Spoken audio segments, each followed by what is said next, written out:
1986, the voters elected to create the Florida lottery.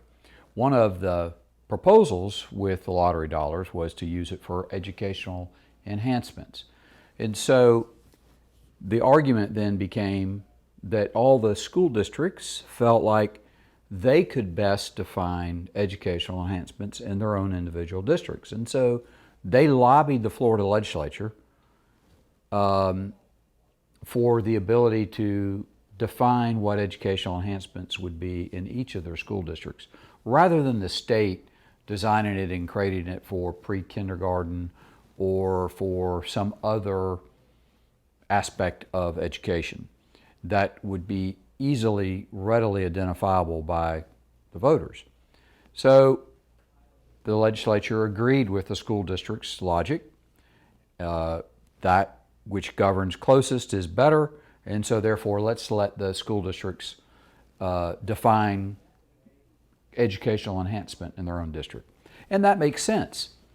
And that was fine until the recession of 1990, 1991, in which education and funding was drastically reduced.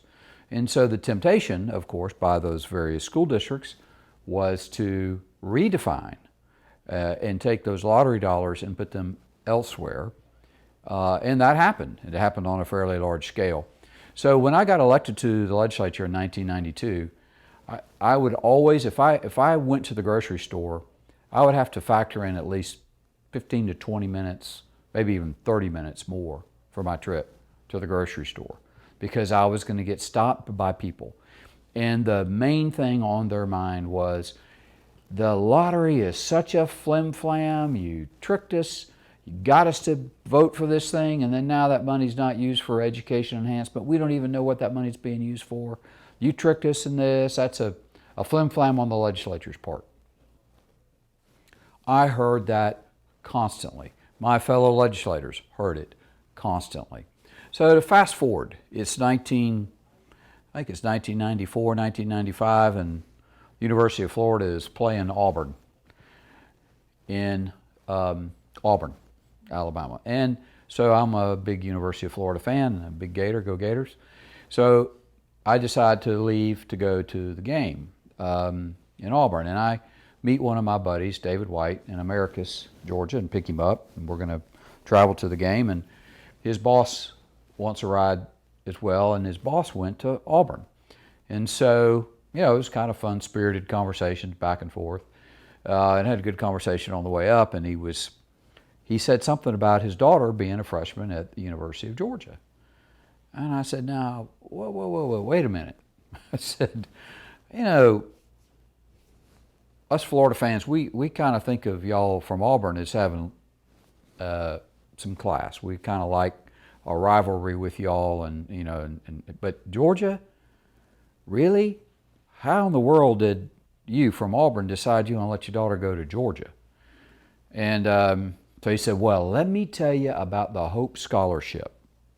So he proceeded to tell me about how their lottery dollars were being used.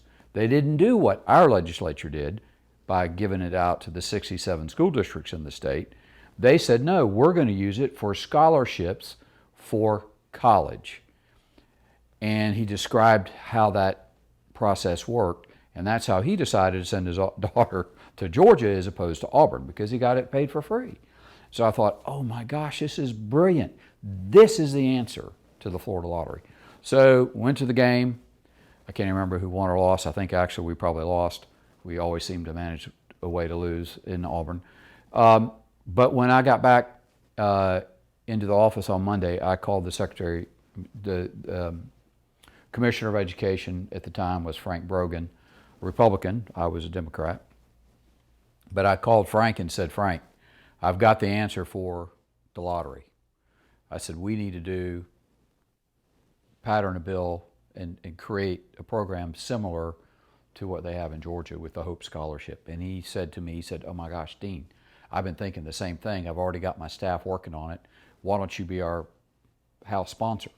So I did. And so that was kind of how it got started.